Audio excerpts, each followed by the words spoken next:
You know, we all we all look at things differently. When I first read about Virgil Brand and heard about him, I just assumed another rich guy hoarding coins. I've never changed my mind more about someone than Virgil Brand. Two events changed my mind. Number one was his niece died and had an incredible coin collection. Turns out it was about 1/64th of the Virgil Brand estate. And her name was Jane Brand Allen, and it was his niece, and she was very young when he died, but she remembered Virgil as her uncle, obviously, and decided, I'll just keep these coins. Obviously, Horace and Armand, Armand was her father, were wealthy men, and so she was able to afford to keep these coins. So she kept them as a memento to her Uncle Verge. When she died in 1981, Bowers and Marinum decided, let's have this auction. We're going to sell all these coins. There were some really great coins. But the event that changed my mind about Virgil Brand was Dave Bowers' book. And any of you who have ever read this probably understand what I'm talking about. If you've never read this book, it's really a very interesting book. It's worth reading. The second event that changed my mind was the Virgil Brand journals. There are 17 or 18 of them in the American Numismatic Society, and they're Virgil Brand's journals of all the coins he bought from 1889 till he died in 1926. There are also in there, and a lot of people don't know this, are Horace Brand and Armand Brand's journals of where they sold the coins. So a lot of people didn't know that those journals were in there, but they're very interesting too because they list the coins that he owned and he sold. You know, you can always change your mind about somebody, but never have I just totally done a 180. I mean, to me, this guy was just a hoarder like Colonel Green. You know, he had 10 of this, 5 of this, 11 1827 quarters, you know, 6 1884 trade dollars, 6 out of the 10, you know, 7 Templeton Reed 2.5s. I mean, he had all of these coins, and you think he's just a hoarder. And I thought, wow, you know, why was this guy, you know, what did he do? Who was this man? Well, you know, how did he get all this money to buy all these coins? Well, he did it like E.F. Hutton says, he earned it. No, sorry, he inherited it. His father, Michael Brand, must have been a genius. Michael Brand was born in Germany in 1825. He immigrated to the United States in 1848 and moved to one of the 3 centers where the Eastern Europeans landed, Detroit, Chicago, or Cincinnati. He actually moved to Detroit first. And while he was there, he got a job as a cooper, making barrels. He was a brewer in Germany, but he couldn't get a job as a brewer. And he met his future bride, and I love her name, Philippine Darmstadter. And he decided, well, if I'm going to get married, I better get a better job. So he went to Blue Island, Illinois. And some of you know where that is. It's about 20 or 30 miles west of Chicago, and it's neither blue nor an island.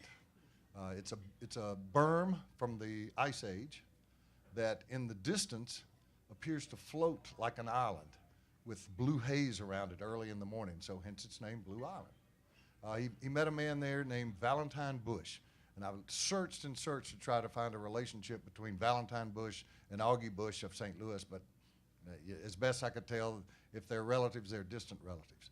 But he found employment there as a brewer. So, he went back and collected his bride, moved there probably in the early 1850s, and started working at Bush Brewery, at Valentine Bush's brewery. And within a few years, he was so successful that he was made a partner. So the very first Bush and Brand brewery was in Blue Island, Illinois. It went along fine. Virgil was born in 1862. Horace 5 years later, and 15 years later, Armand. And you would think, well, why was there such a distance between the children? Well, they had 9 children. 6 of them died in infancy.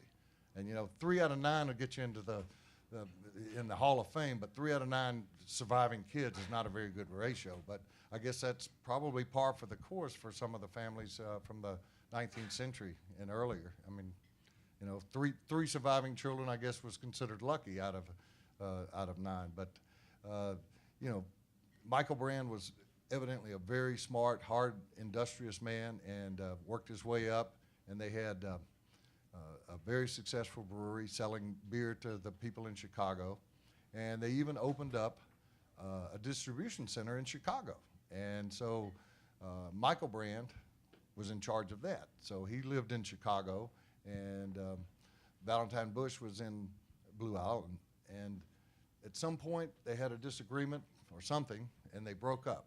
They flipped to see who would get which, and Michael Brand won the Blue Island refinery, and Bush got the Chicago distribution center. He didn't like that, so he paid him. Now, I read somewhere, and I never could confirm this, that he paid him $1 million to switch back. Now, that sounds ridiculous, but so maybe it was only $100,000, or maybe it was $200,000. But he paid him a large sum of money to switch back. So Michael Brand got all this money. He builds a brewery. Why not? So he's doing great. So this is in the 1860s. He's doing fine. He's got his brewery.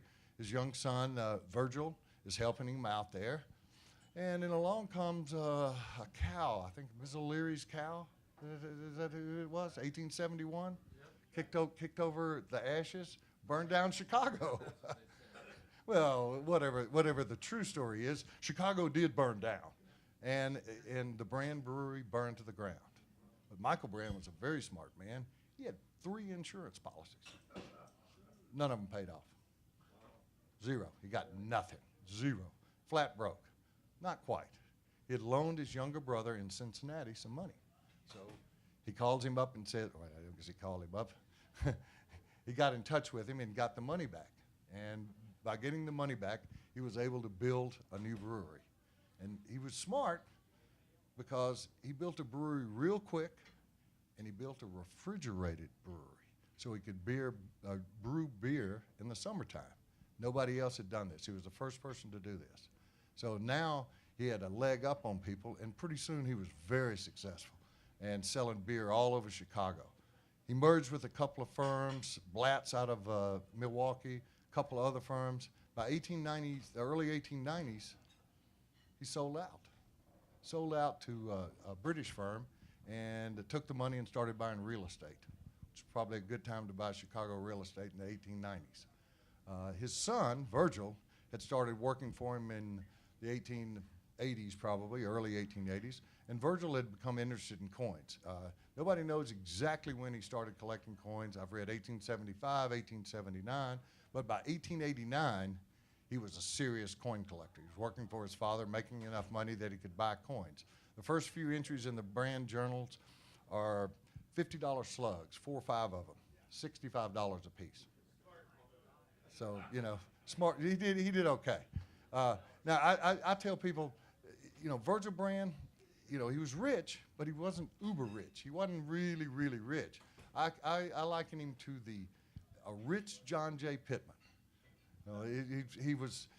You'll hear, when you hear what he paid for coins, you realize this guy was a cheapskate.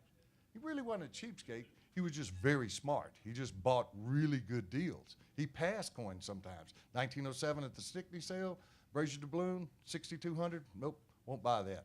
2 years later, 1909, 4,100. Yeah, I'll buy that one. A couple of years later, $3,000. Yeah, I'll buy another one. Sure, no problem. But you've got to understand, this man had knowledge when there was nobody that had knowledge. Very few people had knowledge. This man studied the coins. He had over 2,000 books in his apartment. His apartment was above I used to think it was above his brewery, but it wasn't. It was above the offices. The brewery was next door. His offices, he had a 7-room apartment above the offices there, and kept all his coins there. Sounds crazy today, but at the time, he mainly lived indoors and didn't go out much. He had a skin disease. David Hall once told me, he says, The Clapp father and son team were time travelers. Well, if they were time travelers, Virgil Brand built that time machine. Okay, he's the guy that built it. Now I'm going to have to go to my notes here. I've got quite a few. Let's see. I'm going to skip all of this. That's what I just told you about. This is Great Chicago Fire. All right, 1889. Like I said, the first few entries were $50 slugs. Now I'm going to go through the entries briefly and just hit the highlights.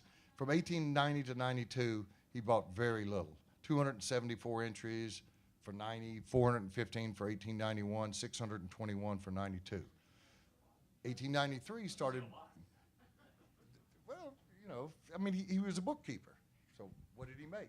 You know, his father probably paid him fairly well, but he was a bookkeeper, so he didn't have that much money. Later on, things changed. In 1893, there were 1,680 entries, including 50 1888 threes. Later, he bought 50 more that year. Well, then 20 more.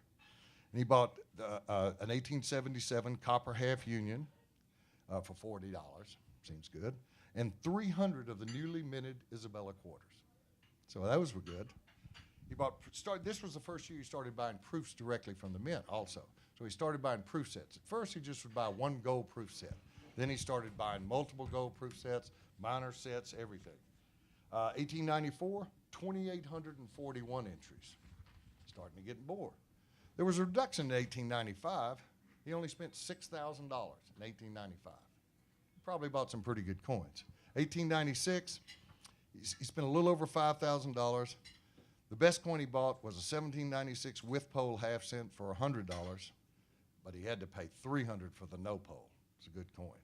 From the Chapman brothers. 1897, Michael Brand died.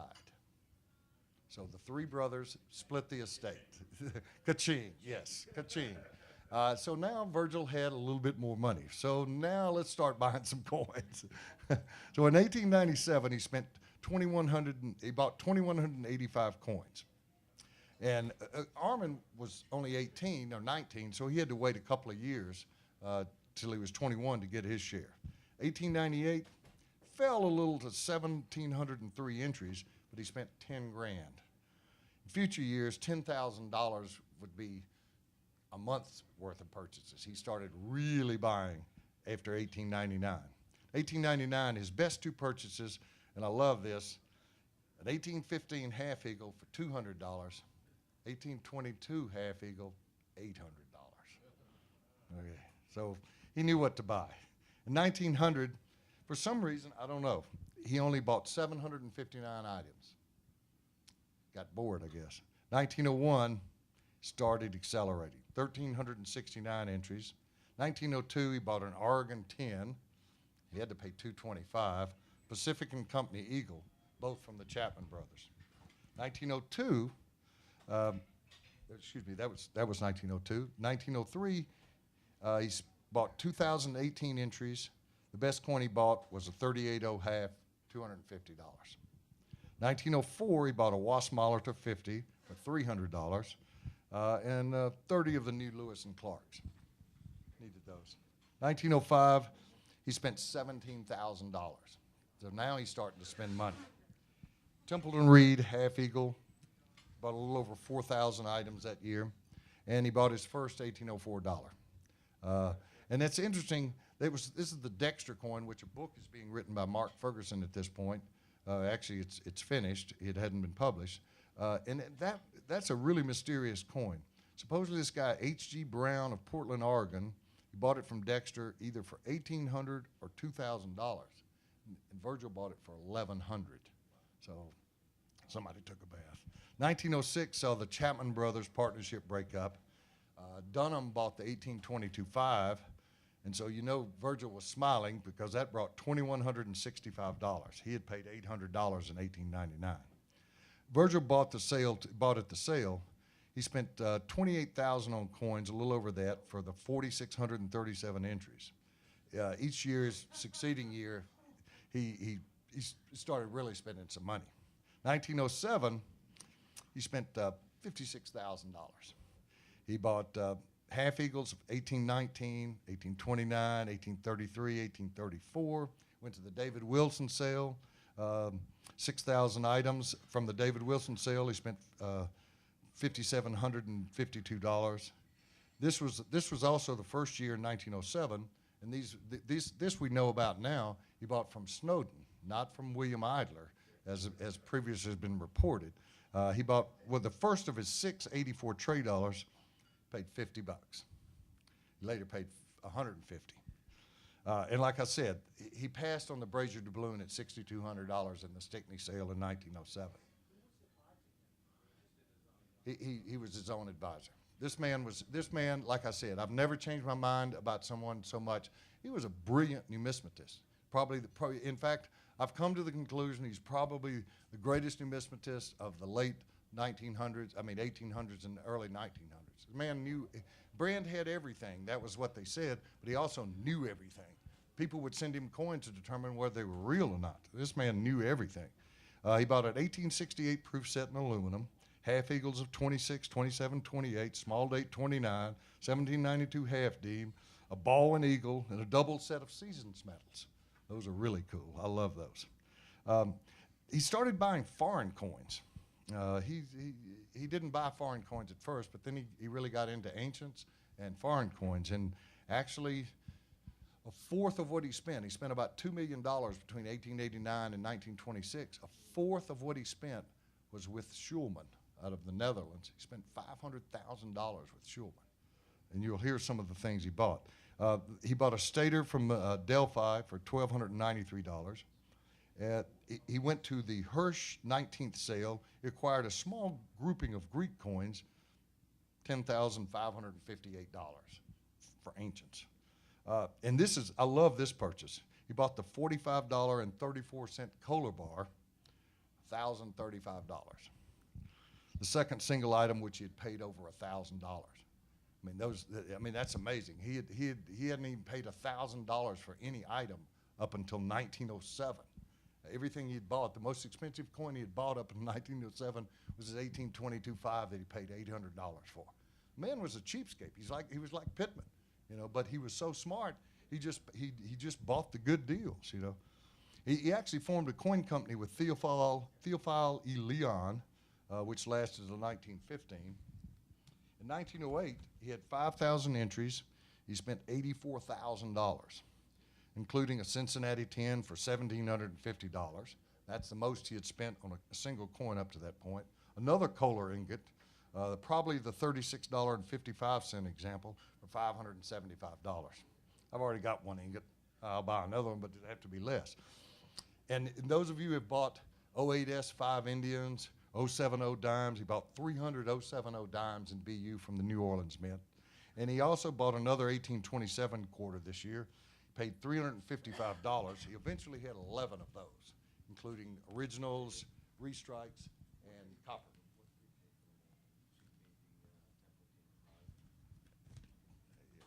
I don't think I have that in here. Sorry, Paul. You can look it up in the book, maybe. The book is for sale after the speech. Yeah, after the speech, yeah. 84 trade dollars. By this time in 1908, he was having to pay $150 for these. For 84 trade dollars. The DeWitt Smith collection was originally reported to have sold to the Field Museum here in Chicago for $35,000. That is not true, because the Virgil Brand entry is in December. He paid for it in December. He paid $62,619.98. That's in his journal. So he bought the DeWitt Smith collection complete. He outbid J.P. Morgan for it. He also, that contained a Dubois half eagle, an Ormsby 10, which DeWitt Smith had paid $1,300 for. It also supposedly contained a Templeton Reed $25 gold piece, but that was not true. The only one of those that ever exists was the one in the Mint that was stolen.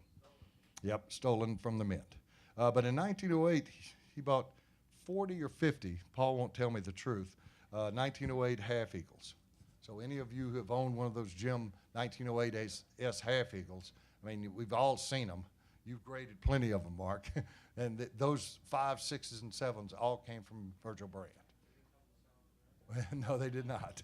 They came out of the Virgil Brand estate, and you'll hear that a little later. I'll get to my last thing is about the bullion that was sold out of the Virgil Brand, or excuse me, the Jane Brand Allen estate. In 1909, this is the most expensive American coin he ever bought was his brazier doubloon, $4,100. That's the most expensive U.S. coin he ever bought. He just wouldn't buy, if it was too much money. And Henry Chapman had bought it at the Zabriskie sale for $36.50, so he made a little bit of money. He also bought 500 1908S Indian cents. Usual buy from the Philadelphia Mint. He bought 60 of the minor proof sets, the cents and the nickels. And then in 1909, he said, I need some 1909S Indians, so he bought 300 of those.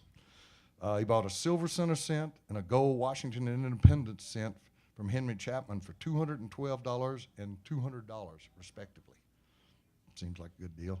The Templeton Reed, he bought his second Templeton Reed Eagle, paid $12.50 for that. Jumped in. Okay. 1910. He didn't buy much there. 31 proof quarter eagle for $200. Group of Hard Times tokens for $2,000. I'm like, whoa, $2,000 for Hard Times? What the heck was in that? I don't know.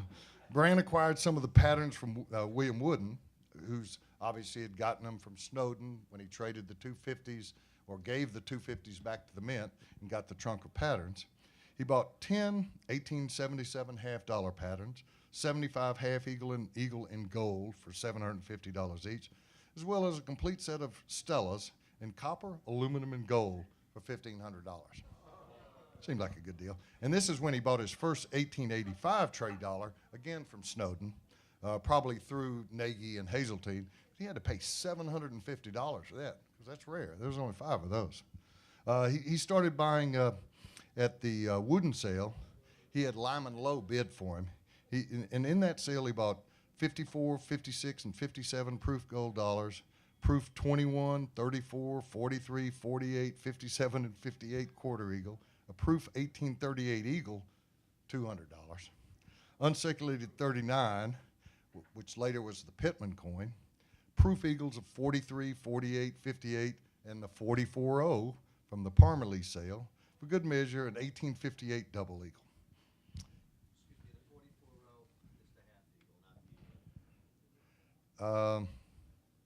Thank you, Paul. No, I didn't mean to No, correct you, but it was the half eagle. The eagle traded elsewhere. You're correct. Yes, you are. Thank you, Paul. Keep me straight. 1912, only 2,701 entries. But he did buy gold proof sets of 61, 62, and 65. The June auction sale of Henry Chapman of the George Earl collection brought $55,000. Virgil spent more than that, but not at that sale. 6,000 entries for 1913. He loved the 1862 British Columbia $10 and $20 gold pieces. He bought those whenever they came up, whether they were in gold or silver or whatever. He loved those.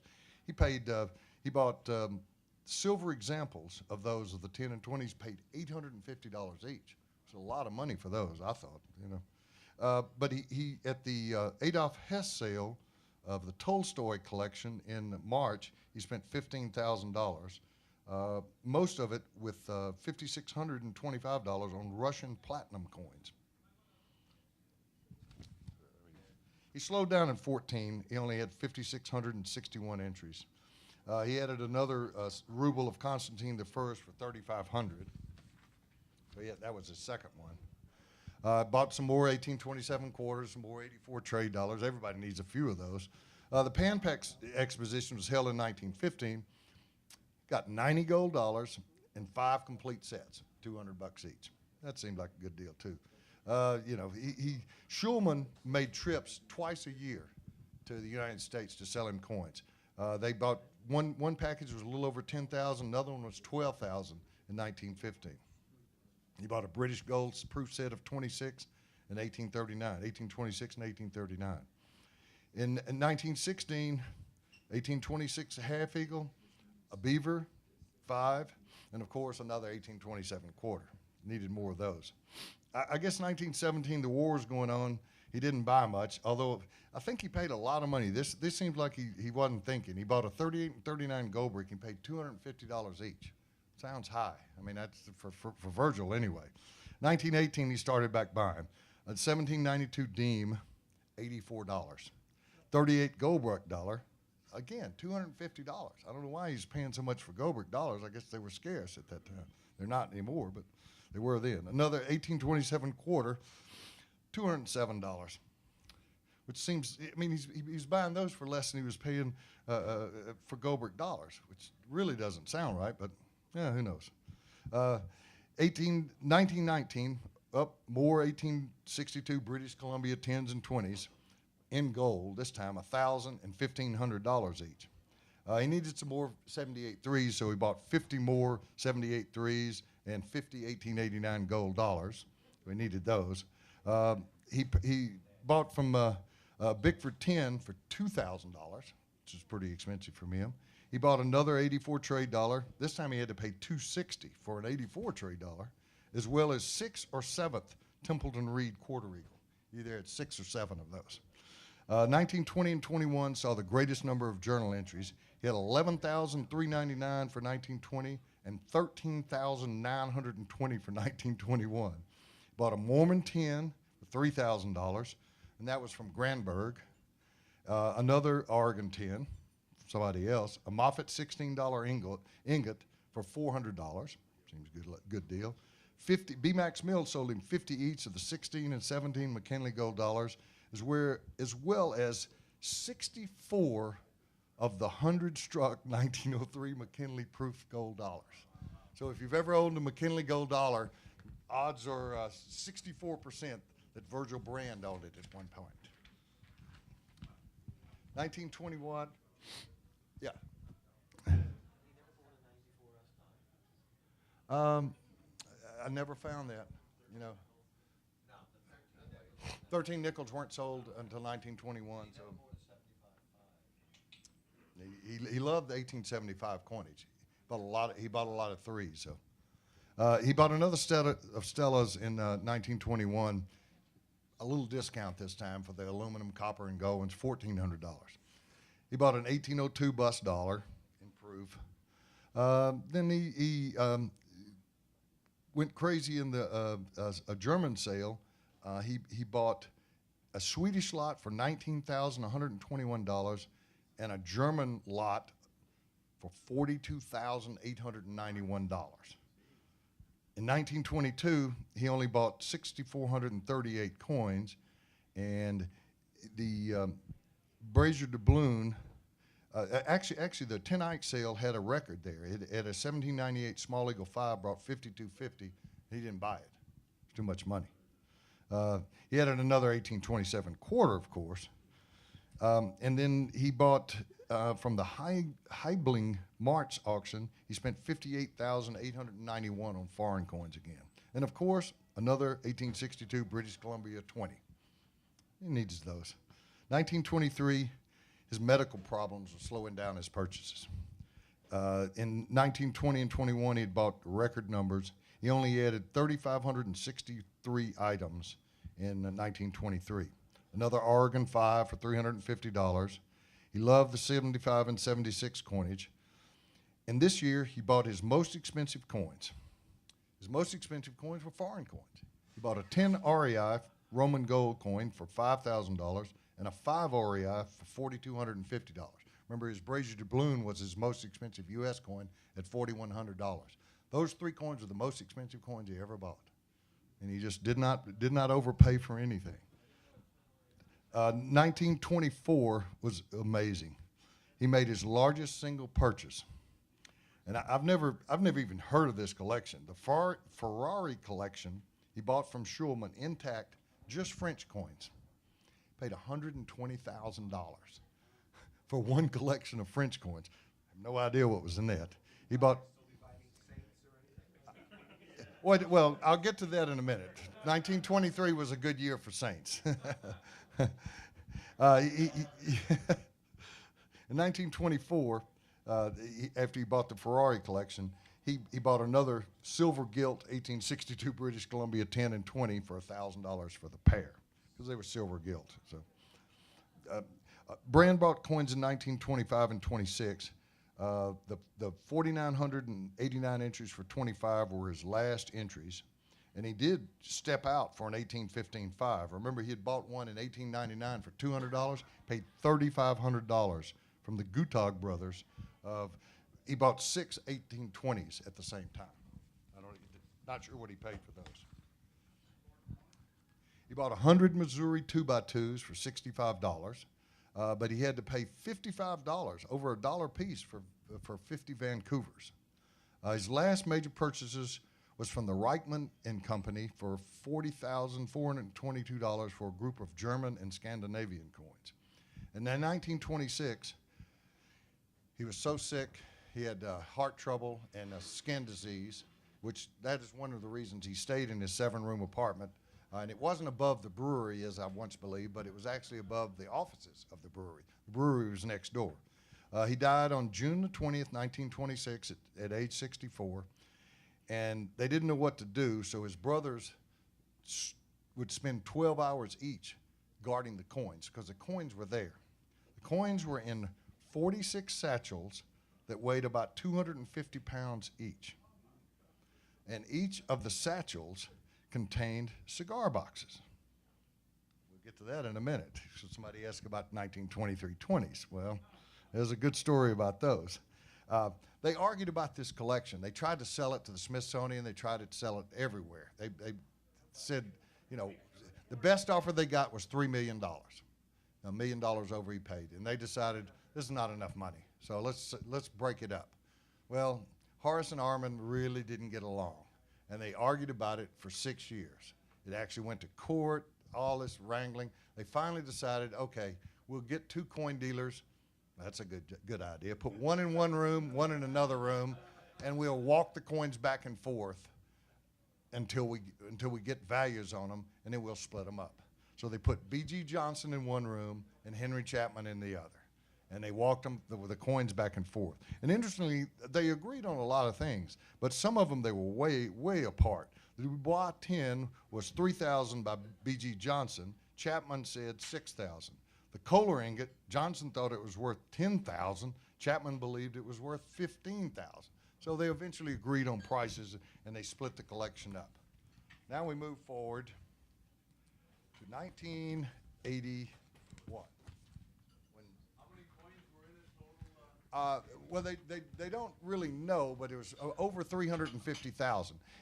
He kept his Civil War tokens and his Hard Times tokens in beer barrels in the apartment. They removed the 46 satchels to a bank and put those in a bank, but they left the tokens in the barrels. Anyway, now we're to the brand sale. In 1983. A lot of you have heard the story of me running up Dave Akers on the 1863 gold dollar, and somebody in here owns it. Okay, there's the owner of it. I knew it had been sold. I know Dave sold it privately before he passed on, and Dr. Steve Ducker owns the 1863. And Dave and I had many laughs about this coin because I was determined to buy this coin. I ran Dave up from about $9,000 to $13,000 or $14,000, and afterwards Dave told me I was going to 20, so you had no shot. So I quit buying. But I did buy a lot of stuff out of that sale. I was really into Cal Gold at the time. I bought an Arms of California, bought a Slug Reverse $50. So I did buy a few coins out of there. I didn't get the 63 gold dollar. Now I come to the bullion out of the brand, Jane Brand Allen. They sent them down to MTB. Now, Paul had left MTB at this point in time. When did you leave, Paul? In 1980. 1980. So we had a man named Jerry Bauman. And there's a few people in here remember Jerry.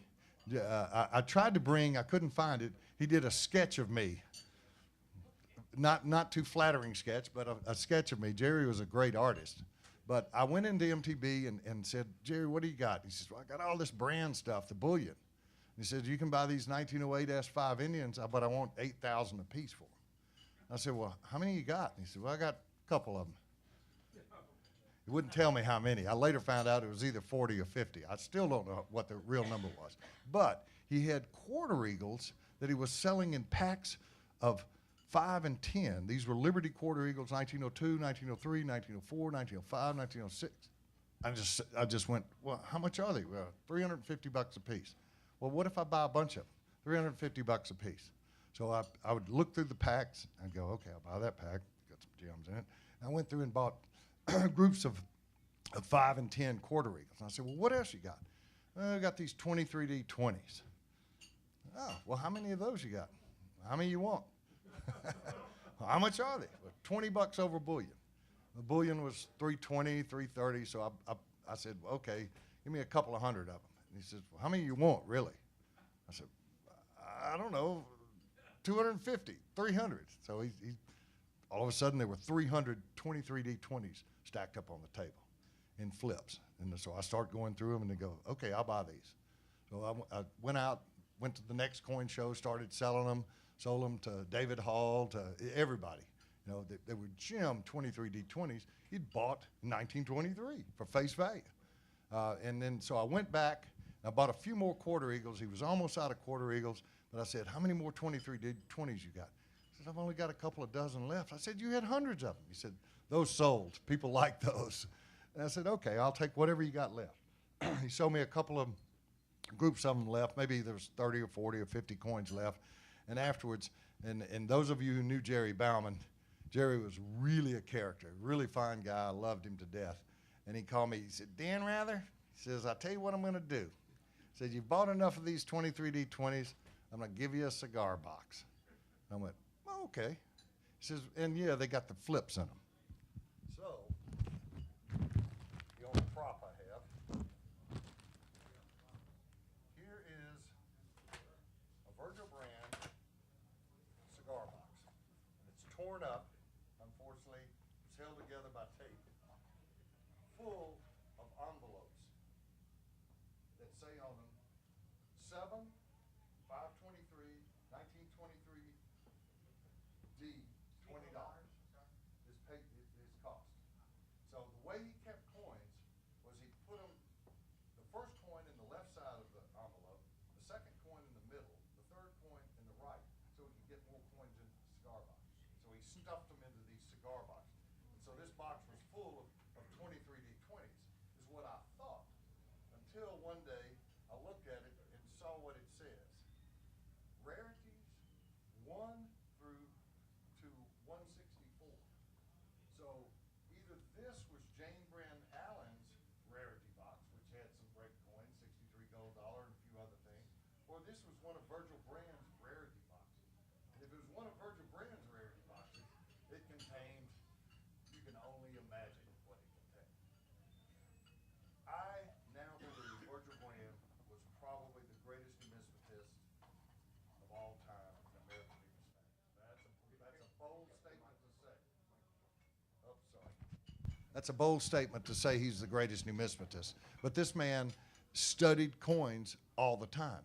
He couldn't go outside because of his skin disease, and he just sat there and bought his coins and studied them. And he was a brilliant man, and he wasn't just a hoarder. So that's Virgil Michael Brand.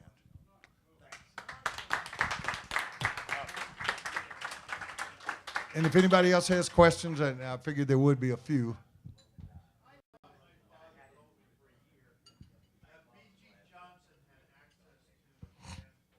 Okay, now, the thing I mentioned earlier about the Horace Brand and Armand Brand journals, Horace Brand became a coin dealer, and he sold lots and lots of coins. He sold some coins through B.G. Johnson in St. Louis.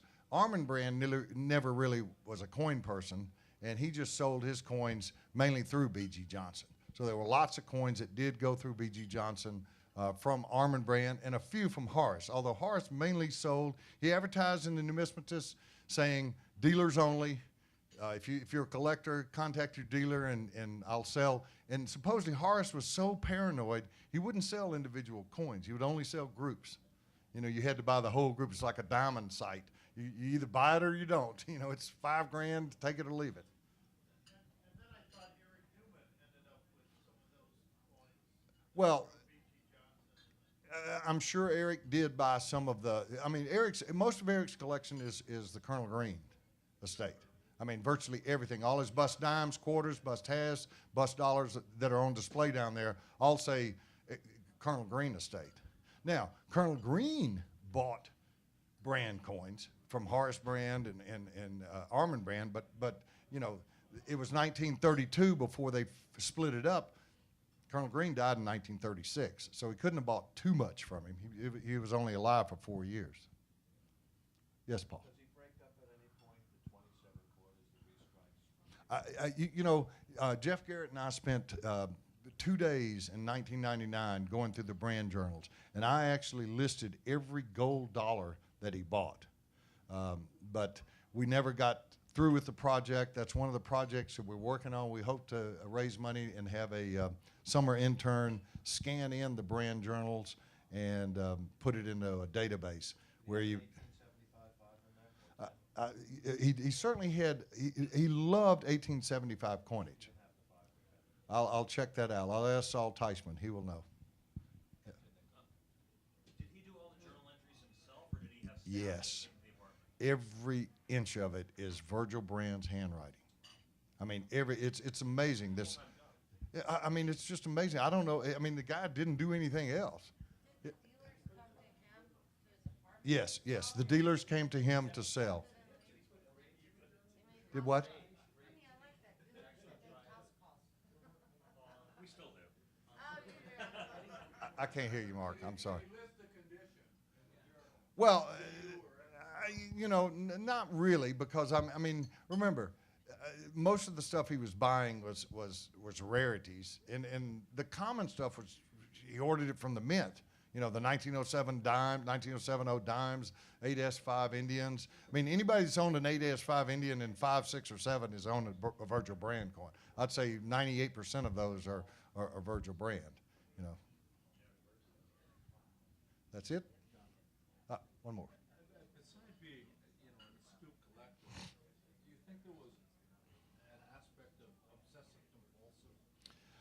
I would think the man was pretty unusual. Yes, yes. I mean, anybody that spends all their time in a 7-room apartment. I mean, he did come out. A lot of people think he was a total hermit. He actually did speak at the Chicago Coin Club. He exhibited coins. He wasn't a total recluse, but no. They asked me that earlier. He had a girlfriend, and in fact, after he died, Horace and Armand kept her up, so she got money. And they argued about it, and at some point, I think they cut her off. But through the 1930s, she was getting money. Yeah, I don't know. Coins are money. The journals were sold. I guess Jane Brand Allen probably had them because they were her father Armand, but they were bought and donated by Tony Terranova, most of them. Tony bought them and donated to the American Numismatic Society. Any of you who ever go to New York, it's just a fascinating thing to just go tell him you want to see Brand Journal #1 and just go through the first 20 or 30 pages. It's just amazing. Like I said, the first 5 or 10 coins are, $50 slugs at $65 a piece. Yeah, it's in the ANS. How did it jump from, it was understandable US. That's another question. Okay. To Germany, US to German, why, and then to ancients, why to British Columbia? I don't know what his obsession was with the British Columbia 5 and 10s and 20s, but he bought them every time they came up. He bought those. At some point, he became very interested in ancient coins and European coins, and he collected those. Like I said, he spent $500,000 with Schulman out of the $2 million he spent from 1889 to 1926. Pardon?